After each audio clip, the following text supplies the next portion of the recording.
Hi all, welcome back to the channel Anu's lifestyle. ಎಲ್ಲರಿಗೂ ಮೊದಲನೇದಾಗಿ 2025 ಹೊಸ ವರ್ಷದ ಹಾರ್ದಿಕ ಶುಭಾಶಯಗಳು. ಇವತ್ತು ಈ ವ್ಲಾಗ್ನ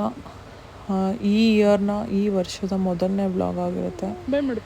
ಹಸ್ಬೆಂಡ್ ನೈಟೇ ಬಂದಿದ್ದರು. ನೈಟ್ ನನಗಂತೂ ತುಂಬ ಸರ್ಪ್ರೈಸಾಗಿ ಬಂದರು. 12 o'clock ಬಂದು ಕೇಕ್ ಕಟ್ ಮಾಡಿಸಿದ್ರು. ಎಕ್ಸ್ಪೆಕ್ಟ್ ಮಾಡಿರಲಿಲ್ಲ. ಅವ್ರು ಫುಲ್ಲು ಸುಸ್ತಾಗ್ಬಿಟ್ಟಿರ್ತಾರೆ, ಮಲ್ಕೊಂಡಿರ್ತಾರೆ ಅಂತಂದೆ. ಬಟ್ ನನ್ನ ಎಕ್ಸ್ಪೆಕ್ಟೇಷನ್ಸ್ನ ಎಲ್ಲ ಮುರಿದಾಕಿ ಅವ್ರು ಬಂದು ನನಗೆ ವಿಶ್ ಮಾಡಿದ್ರು. ಮತ್ತು ನಮ್ಮ ಅಮ್ಮ ನನ್ನ ತಂಗಿ ಎಲ್ಲ ನನಗೆ ವಿಶ್ ಮಾಡಿದ್ರು. ಈ ಇಯರ್ ಅಂತೂ ನನಗೆ ತುಂಬ ಅಂದರೆ ತುಂಬ ಸ್ಪೆಷಲು. ಯಾಕಂದರೆ ನಮ್ಮಮ್ಮ ಜೊತೆಯಲ್ಲೇ ಇದ್ದೀನಿ. ಮದುವೆ ಆದಮೇಲೆ ನಾನು ಯಾವತ್ತೂ ಯಾವ ವರ್ಷವೂ ಬಂದಿರಲಿಲ್ಲ. ಬಂದ್ರೂ ಬಂದೆ, ಕೇಕ್ ಕಟ್ ಮಾಡಿದೆ, ಹೋದೆ, ಅಷ್ಟೇ ಆಗ್ತಿತ್ತು. But hole year almost 9 months, March ಸ್ಟಾರ್ಟಿಂಗಲ್ಲಿ ಬಂದಿದ್ದು. ಈ ಇಯರೇ ಮುಗಿದೋಯ್ತು. 10 months ನಮ್ಮಮ್ಮ ಜೊತೆನೇ ಇದ್ದೀನಿ. ತುಂಬ ಅಂದರೆ ತುಂಬ ಖುಷಿ ಆಯಿತು. ಈ ವರ್ಷ ಬ್ಲೆಸ್ಸಡ್ ಇಯರ್ ಅಂತಲೇ ಅನಿಸುತ್ತೆ. ಈ ಇಯರ್ ಸ್ಟಾರ್ಟ್ ಆಗಿದ್ದೆ ನನ್ನ ಅಮ್ಮೆಯಿಂದ. ಅದಕ್ಕೆ ಈ ಇಯರ್ನ ಖುಷಿಯಾಗಿ ಪ್ರಾರಂಭ ಮಾಡ್ತಾಯಿದ್ದೀನಿ. ಆ ಖುಷಿಗೆ ಮತ್ತೊಮ್ಮೆ ನಿಮಗೆಲ್ಲರಿಗೂ ಹ್ಯಾಪಿ ನ್ಯೂ ಇಯರ್ ಅಂತ ಹೇಳ್ತೀನಿ. ಅದರಲ್ಲಿ ಈ ಲಕ್ಷ್ಮಿ ಬೇರೆ ಈ ವರ್ಷ 2024ಗೆ ಇಬ್ಬಿಬ್ಬರು ಲಕ್ಷ್ಮಿಯವ್ರು ನನ್ನ ಬಾಳಲ್ಲಿ. ನೋಡೋಣ ಮುಂದೆ ಜೀವನ ಇವರಿಂದ ಚೆನ್ನಾಗಾಗುತ್ತೆ, ಚೆನ್ನಾಗಿ ಹೋಗುತ್ತೆ ಅಂತ ಅಂದ್ಕೊಂಡಿದ್ದೀನಿ. ಹೆಂಗಾಗುತ್ತೆ ಅಂತ ನೋಡಿ. ಕ್ಯೂಟಿ ನನ್ನ ಮಗಳು ಏನೇನೋ ಮಾಡೋದು ಕಲ್ತ್ಕೊಂಬಿಟ್ಟವಳೆ. ಎಷ್ಟು ಕ್ಯೂಟಾಗಿ. ಬಂದ್ಬಿಡ್ತು. ಓಕೆ ಬಾಯ್.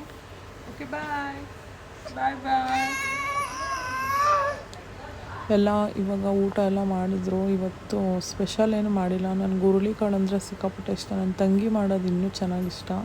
ಅದಕ್ಕೆ ನಾವು ಅಮ್ಮಂಗೆ ಹೇಳಿ ಅವಳ ಕೈಯಲ್ಲಿ ಮಾಡಿಸಿದ್ದೆ. ಹುರುಳಿಕಾಳು ಹುರಿದು ಹುಳಿ ಮಾಡು ಅಂತ ಮಾಡಿದ್ರು. ಹೊಟ್ಟೆ ತುಂಬ ಊಟ ಮಾಡಿ ಮಕ್ಕಳನ್ನೆಲ್ಲ ಎಲ್ಲರದ್ದು ಪ್ರತಿಯೊಬ್ಬರದ್ದು ಸ್ನಾನ ಆಯಿತು. ನಾನು ಈಗ ಪೂಜೆ ಎಲ್ಲ ಮಾಡಿ ಮುಗಿಸ್ಕೊಂಡು ಮಕ್ಕಳನ್ನ ಮಲಗಿಸ್ತಾಯಿದ್ದೀನಿ. ಚಿಕ್ಕವಳನ್ನ ಮಲಗಿಸ್ತಾಯಿದ್ದೀನಿ.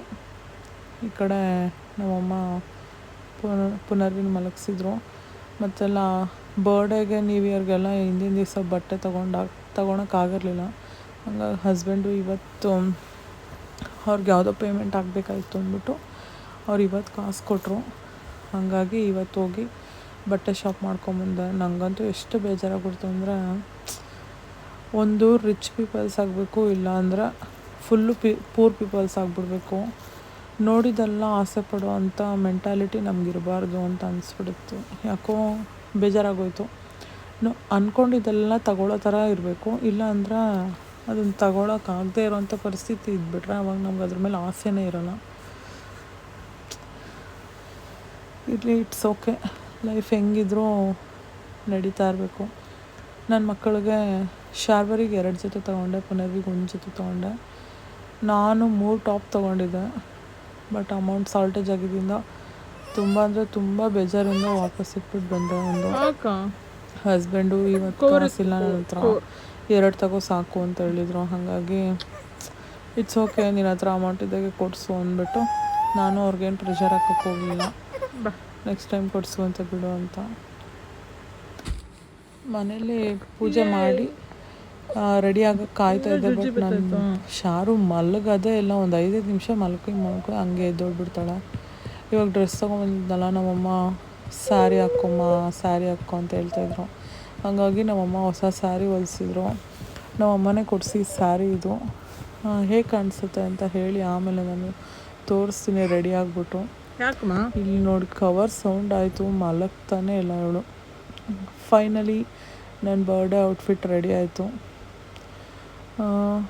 ಹೇಗೆ ಕಾಣಿಸ್ತಾ ಇದ್ದೀನಿ ಅಂತ ಹೇಳಿ ಬನ್ನಿ ಒಂದು ಸರ್ತಿ ಬ್ಯಾಕ್ ಕ್ಯಾಮ್ರಲ್ಲಿ ತೋರಿಸ್ತೀನಿ.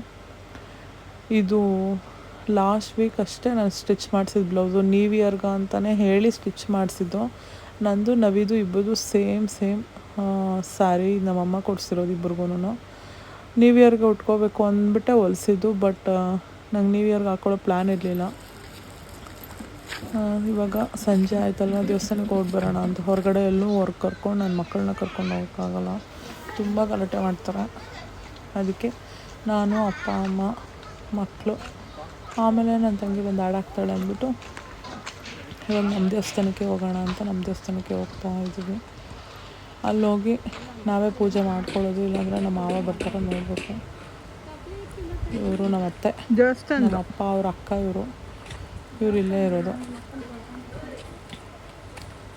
ಇವಾಗ ಸಂಜೆ ಆಗಿತ್ತು, ಪ್ರಶಾಂತವಾಗಿತ್ತು. ಊರಲ್ಲಿದ್ದಿದ್ರೆ ನಾನು ಇಷ್ಟು ಮಾತ್ರ ಒಂದು ದೇವಸ್ಥಾನಕ್ಕೂ ಹೊರಗಡೆ ಹೋಗ್ತಾಯಿರಲಿಲ್ಲ. ಇವಾಗ ಅಮ್ಮ ಮನೆಯಲ್ಲಿರೋದ್ರಿಂದ ಮಕ್ಕಳನ್ನೆಲ್ಲ ಅಪ್ಪ ಅಮ್ಮ ನೋಡ್ಬೋದು ನೀವು, ಅವರಿಬ್ಬರೇ ಕ್ಯಾರಿ ಮಾಡ್ತಾಯಿದ್ರು. ನಾನಂತೂ ಹ್ಯಾಂಡ್ ಫ್ರೀ ಆಗಿರಬೇಕು ಅಂದ್ಬಿಟ್ಟು ನಾನಂತೂ ಎತ್ಕೊಳ್ಳಲ್ಲ ಅಂತ ಫಸ್ಟ್ ಹೇಳ್ಬಿಟ್ಟಿದ್ದೆ. See how my parents will carry my babies ಅಂತ. ಈ ಗೇಟ್ ಯಾಕೋ ಸ್ಟಕ್ ಆಗ್ಬಿಟ್ಟಿತ್ತು, ಅದಕ್ಕೆ ನಮ್ಮಪ್ಪ ಗೇಟ್ ರಿಮೂವ್ ಮಾಡಿ ತೆಗಿತಾಯಿದ್ರು ಬೀಗ ಎಲ್ಲ. ಅದು ಹೊಸ ಗೇಟು ಕಚ್ಕೊಂಬಿಟ್ಟಿತ್ತು. ನನ್ನ ಮಗಳಿಗೆ ಹೊಸ ಡ್ರೆಸ್ ಹಾಕ್ಬೇಕು ಚಿಕ್ಕವ್ರಿಗೆ. ಈ ಪುನರ್ವಿ ಬಲ್ಲೆ ಗಲಾಟೆ ಮಾಡ್ತಾಯಿದ್ಲು, ನಿದ್ದೆ ಮಾಡಿಬಿಟ್ಟಿದ್ಲಲ್ವ, ಹಾಗಾಗಿ ಎದ್ದು ಜಾಸ್ತಿ ಅಳ್ತಾಯಿದ್ಲು. ನಿದ್ದೆ ಮಾಡಿದ್ರೆ ಯಾವಾಗಲೂ ಅಳ್ತಾನೆ ಇರ್ತಾಳೆ. ಇವಾಗ ಪೂಜೆ ಮಾಡ್ಕೊಂಡೋದ್ರೆ ಹಬ್ಬದ ದಿವಸ ಮತ್ತು ಬರ್ಡೇ ದಿವಸ ದೇವ್ರ ದರ್ಶನ ಮಾಡ್ದಂಗೆ ಆಗುತ್ತೆ ಅಂತ ಅಪ್ಪ ಎಷ್ಟು ಇದು ಮಾಡ್ತಾಯಿದ್ರು, ಅದು ಆಗ್ತಾನೆ ಇರಲಿಲ್ಲ. ಇನ್ನೂ ಅವಳಿಗೆ ಮೂಡ್ ಸರಿ ಹೋಗಲಿಲ್ಲ, ಎಬ್ಬರಿಸ್ಕೊಂಡು ಕರ್ಕೊಂಬಂದೆ. ಹಾಗಾಗಿ ಇಲ್ಲಿ ನೋಡಿ ನಮ್ಮ ಕ್ಯೂಟಿ ಮರಿ ಎಷ್ಟು ಸಖತ್ತಾಗಿ ಕಾಣಿಸ್ತಾಳೆ ಅಂತ. ಆ ಬಟ್ಟೆಯಲ್ಲಂತೂ ಇನ್ನೂ ಚೆನ್ನಾಗಿ ಕಾಣಿಸ್ತಾ ಇದ್ಲು, ಬ್ರೈಟಾಗಿ ಕಾಣಿಸ್ತಾ ಇದ್ಲು. ಅವಳು ಮನೆಗೆ ಹೋಗಿದ ತಕ್ಷಣ ಫಸ್ಟ್ ಬಟ್ಟೆ ರಿಮೂವ್ ಮಾಡಿಬಿಡ್ಬೇಕು. ಅವಳಿಗೆ ಬಟ್ಟೆ ರಿಮೂವ್ ಮಾಡಿದ್ದು ಇಷ್ಟು ತೆಗೆಸ್ಬೇಕು. ಅದನ್ನು ನಮ್ಮ ಮಾವ ಬಂದು ಕೀ ತಕ್ಕೊಟ್ರು. ಒಳಗಡೆ ಬಂದು ನಮ್ಮ ಮಾವ ಇವಾಗ ಬೆಳಗ್ಗೆ ಸ್ನಾನ ಮಾಡಿದ್ದೀವಲ್ವ, ಬಟ್ಟೆ ಎಲ್ಲ ಐರನ್ ಮಾಡಿ ಇದಾಗಿರುತ್ತೆ ಬೇರೆಯವ್ರದ್ದು ಅಂದ್ಬಿಟ್ಟು, ನೀನೇ ಪೂಜೆ ಮಾಡ್ಕೊಳಮ್ಮ ಅಂತಂದು ಪೂಜೆ ಮಾಡ್ಕೊ ಅಂತ ಹೇಳಿದ್ರು.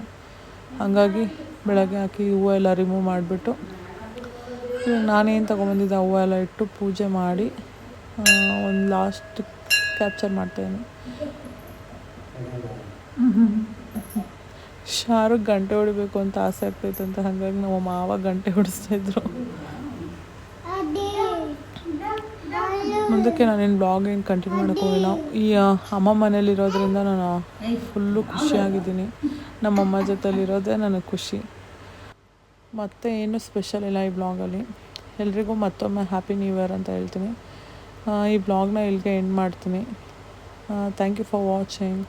ಮತ್ತು ನನ್ನದು ಬರ್ಡೇ ಕ್ಲಿಕ್ಸ್ದು ಸ್ವಲ್ಪ ವೀಡಿಯೋಸ್ ಇದೆ, ಅದನ್ನು ನಾನು ನಿಮ್ಮ ಜೊತೆ ಶೇರ್ ಮಾಡ್ಕೊತೀನಿ. ನೋಡಿ ಹೇಗಿದೆ ಅಂತ ಹೇಳಿ.